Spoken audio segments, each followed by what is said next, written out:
gate, sumakay na po kanina, hindi pa rin po. Ayaw nilang papasukin.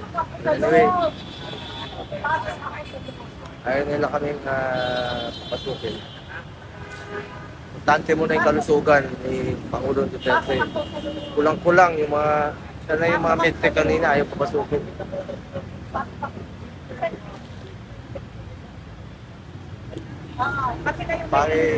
Nakikiusap po ako, pagdasal po natin si Pangulong Duterte. Kaya.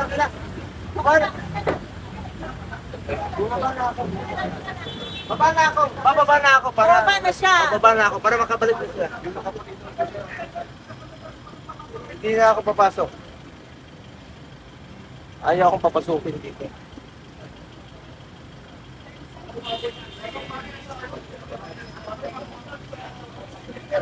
Notary lang siya. Bakit kaya notary lang? Notary lang. Notary lang. Notary lang. Notary lang. Notary!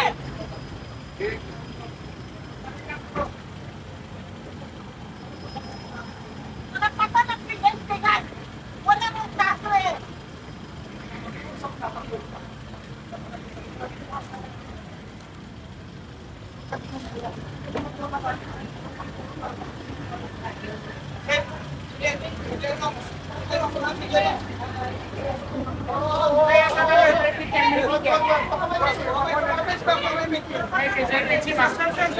Sir, asahan niyo namin pare. Huwag niyo pa ba yan yan? Sir, si attorney sir. Yes, sir. Hindi po inawado? Nakibukas na lang, notary na lang. Bro, pagbigyan mo na, notary lang yun naman eh. Nasa batas yan. Sir, makapasok na ako. Kung ano daw sir, yung lumabas sila daw siya nakapasok siya. Di, sila lang. Sandali lang, tiniente. Sandali lang, may usapan naman tayo. Yung notary lang. Notary lang. Yun lang. May usapan naman tayo, yung notary lang. Notary lang ang papasok. May Sige. usapan tayo. Ano po muna kayo? Notary lang. Pakiclear lang po. Okay, sir. Notary lang. Hindi namin trabaho na yung pakiclear lang yung abogado lang. Yes sir, pinarating ko po sir. With Karapatan, regards sa... karapatan ng bawat Pilipino magkaroon ng abogado. Alam niyo yun. Pinarating ko po sir, pinarating ko unfortunately sir, yun po ang instruction sa amin sir. Naintindihan namin Opo, kayo. sir. Naintindihan namin kayo. Opo sir. Nakikiusap lang po. Opo sir. Pakipaalam lang po ng Opo sir, Notary lang naman ipapasok eh. Yes sir. Sige bro. Hininga na po namin ng request yun sir. Kami sir, wala kaming intensyon na i-obstruct sir ang batas. Pakipaalam na lang po. Opo sir, pinaalam ko na po sir. Pinaalam ko. Karapatan ng bawat Pilipino yan. Pinaalam ko na po sir. Ano raw dahilan? Yun po sir ang instruction Kaya namin. alam ko, sumusunod lang, pero anong dahilan? There must be a reason. Pakiusap lang, yun lang. Ano lang, pakiusap lang. Pilipino tayo. One love, one mission. Ano ba yan? Notary lang. Notary lang yan. Sila ang papasok. Abogado lang ang papasok. Abogado. Notary. Notary lang. Sige, papasukin na lang yan, sir.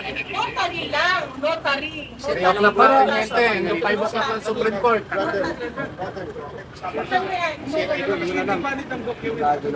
Inaako lang kami, 5 o'clock lang na Supreme Court. Hanggang alas 5 lang ang Supreme Court. Pare ko, boss. Nandito si sir. Saan niya? Yun po sir ang instruction. Pare, yung notary lang naman eh.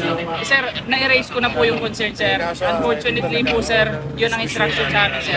Yung document lang po na kinukuha, yun lang po yung dadalhin. Yun na lang. Dokumento lang naman. Sandali.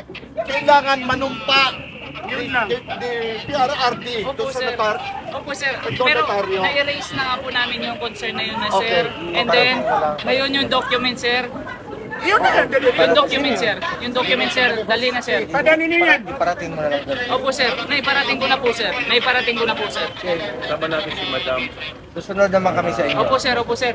Ano po muna tayo? Papasok na natin. Dito na po kayo. Mga sir. Sir, papel lang naman. Dito na po kayo. Dito. Papel lang. Doon kayo.